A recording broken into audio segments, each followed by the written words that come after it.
let's get more on what we're watching, and with just 1 month left until Christmas, believe it or not, what stocks Marcus Bogdan for Blackmore Capital is looking to buy, what's on his shopping list. Marcus, pleasure to have you joining us via Skype there in Melbourne. Can't believe it's a month before Christmas, but markets are just rallying 12% higher for the ASX just for November alone. I mean, is this a time to be buying stocks? The market is absolutely red hot. It is factoring in all of the good news with a trifecta there on the vaccines, and we're seeing positive earnings revisions, and really seeing the trough in earnings in the last reporting season. Those cyclical and value stocks in particular have rallied particularly hard, and at this stage, we're struggling to see really good value now. I think it'd be healthy for the market to have a pause, because I think next year is looking incredibly constructive. We're at we're at the foothills of an expansion phase, but valuations, I think, in the short term are looking a bit stretched, and certainly not factoring any sort of risk in of that gap between the announcement of the vaccines and when they're actually mass distributed through the communities globally. Yeah, Marcus, you're not the first person we've had on this morning talking about the need for a healthy pullback, let me tell you. So obviously that would be great as far as finding some value there. But as we continue that run, are you repositioning to some extent? Are you offloading some and perhaps sort of going heavy in some others?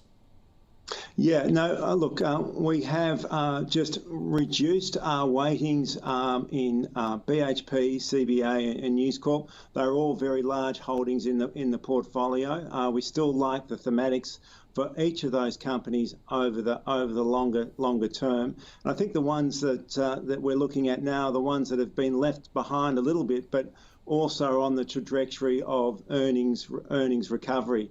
I think Qube is in that, in terms of improvement there in imports, trade starting to come back, and you saw very good numbers there in October. I think Woolies is surprisingly. I think that one is also you're seeing Australians at home this Christmas. Groceries, liquor.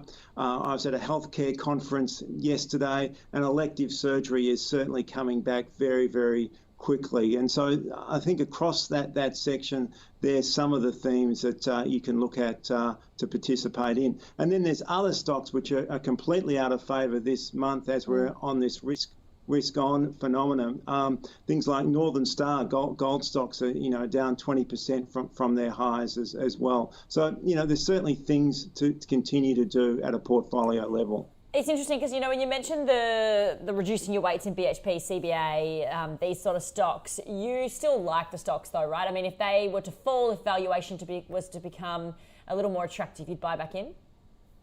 Yeah, absolutely. I mean, BHP, when we've still got a significant holding in that company, I think with global growth, IMF expecting global growth of around 6% for calendar 2021, that's particularly good for commodities, not only iron ore, copper and oil and gas. So that's one we would definitely look to reweight on any pullback. And the banks are at that that early stage of recovery. CBA is the most expensive of the four majors, and the other one that we like there is Westpac at this stage. Yeah, I mean, do you feel as though perhaps some of those have been overdone? You mentioned the banks there, but also as far as energy stocks and also travel stocks, when we talk about those affected by a reopening, do you think they've gone too hard? In the short term, but I think the fundamentals have absolutely improved for each of those businesses, and these expansion phases that we see after recessions do go on for some time, and I think there's a window there for these stocks. They're obviously under-owned, and you're starting to see some catch up and some rotation into those, but fundamentally we remain constructive on them. When you look at retail, today's a big day for retail in terms of some of the AGMs. We've had Kathmandu, I think we've got Harvey Norman a little later, and also shopping centres Australasia, which I guess is a retail play to an extent, more a property play. What's your take on this space more broadly, particularly heading into Christmas? The feedback we've got, particularly in Victoria, as we've come out of this lockdown, is that people are going back to stores. The physical footprint is good. The shopping baskets are full, and at the same time, online is still going along at a very healthy clip. So, very constructive around the staples, whether it be Woolworths or Wesfarmers. But then in that discretionary space, we like companies like Premier as well. And, Smiggles hasn't really participated much on the online, but more so that's a physical store experience. And that's another one we would put on the list to watch. Marcus, pleasure to have you on the program. Thank you so much for joining us here on Ausbiz today. Thank you very much.